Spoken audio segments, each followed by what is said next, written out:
अन्ना हजारे कहते हैं जो कुछ भी करो पारदर्शी तरीके से करो। अन्ना, ये तो आपका असूल है, लेकिन गुपचुप आपने मुलाकात की कानून मंत्री से, सीक्रेट मीटिंग क्यों की आपने, क्या जरूरत पड़ी? एक क्या है कि मैं नहीं गया उनके पास, सरकार के तरफ से सलमान खुर्शीद जी को हमारे पास भेजा कि आप जो लोकपाल चाहते हैं वो हम लाने के लिए तैयार है, आप बताइए क्या क्या करना है। तो मैं उनको बताया कि पंत प्रधान 3 मुद्दे जो पूरे ऑफिसर लोकपाल के दायरे में लाना, लोक आयुक्त हर राज्य में करना और जनता की सनद, ये 3 बातें तो प्राइम मिनिस्टर ने मान ली थी, संसद में उसके ऊपर ठहराव भी पास हो गया था। तो वो पहले 3 मुद्दे लाओ, एक। दूसरा, हमारे ज्वाइंट कमेटी में हमारे ड्राफ्ट पर जितनी भी चर्चा हुई है और जिसमें फाइनल हुआ वो सब बातें इसमें लाओ।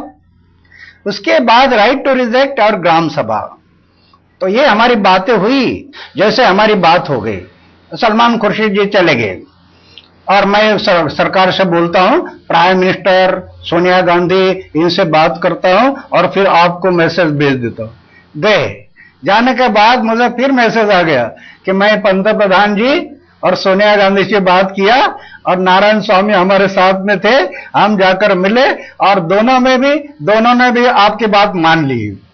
मैं बोला अच्छी बात है। तो ये जब मान लिया तो मुझे थोड़ा संदेह निर्माण हो गया, अरे सरकार का बिल तो लोकसभा में आ गया है और सरकार के बिल में तो हम जो बातें कह रहे हैं उसमें से एक भी बात नहीं, तो मान लिया अभी ये संसद में जाना पड़ेगा, कैसे पास करेंगे आप? तो मैं फिर उनको बताया कि अगर पंत प्रधान सोनिया गांधी आप सब लोग कहते हैं तो ये हमारी बातें इसमें आने के लिए पहले बिल में तो आई नहीं, अभी तो आपको ये बातें आने के लिए लोकसभा में जाना पड़ेगा, तो आप जाने के लिए तैयार है? फिर वो अटक गए और अटक जाने के बाद फिर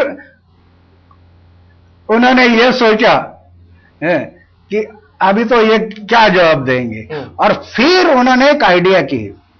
ये भी नारायण स्वामी, इन्होंने मेरे नाम का एक लेटर लिखा और पत्र और आज तक मेरे से चल रहा है और रालेगन सिद्धि के एड्रेस पर चल रहा है। इस टाइम पर ऐसे एक पत्र लिखा नारायण स्वामी ने हमारे टीम को, बाय हैंड आदमी भेजा और उसमें लिखा अन्ना ने सरकार को जो हेल्प किया उसके लिए हम अन्ना के आभारी है। तो इसका मकसद ये था कि 25 तारीख का जो आंदोलन होने वाला है उसमें अन्ना ना जाए, और दूसरा कि टीम अन्ना और अन्ना में फूट डालना कि टीम अन्ना नाराज हो जाए कि हमें ना बताते हुए अब चर्चा कर रहे हैं।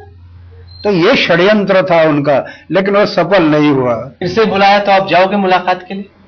मैं नहीं जाऊंगा।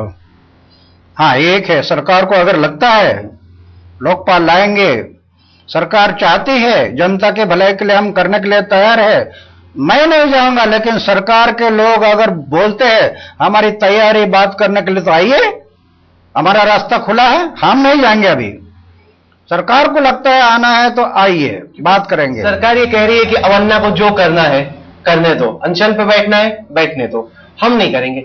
तो करेंगे ना, उनके रास्ते से वो जाएंगे, हमारे रास्ते से हम जाएंगे, और आखिर क्या होगा वो नजर आएगा, जनता को दिखाई देगा, सरकार को दिखाई देगा।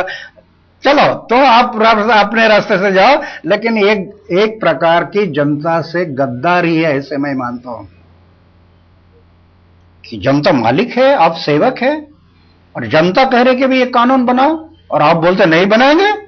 आपको ये नहीं लगता कि कहीं ना कहीं ये संभावना है कि जिस तरीके से आप सरकार के खिलाफ माहौल बना रहे हैं, और दिग्विजय सिंह बार बार कहते हैं कि बीजेपी के एजेंट है, कि आप कांग्रेस के खिलाफ माहौल बना रहे हैं ताकि बीजेपी को अगले चुनाव में आपके प्रचार का, आपके आंदोलन का फायदा हो जाए? ये लोग जो कह रहे हैं ना, यही दिग्विजय सिंह 10 साल में इनके प्लानिंग में रहा, 10 साल में इनको हेल्प किया, 1 रुपया लिया नहीं। मैं चाहता था कि मध्य प्रदेश में भी हम लोग जो काम करें ऐसे काम हो जाए, और यही दिग्विजय सिंह पैर में झुकता था हर टाइम पर और आज हम सच बातें, सत्य का आग्रह करें तो अन्ना झूठा हो गया, बीजेपी के साथ जुड़ गया। अरे बीजेपी के साथ आज जुड़ गए, उस टाइम पर क्यों अब मेरा फायदा उठाया आपने? तो ये सब चालबाजी है। लेकिन अभी जनता जागरूक हो गई और जनता जान गई कि आप कैसे चालबाज है।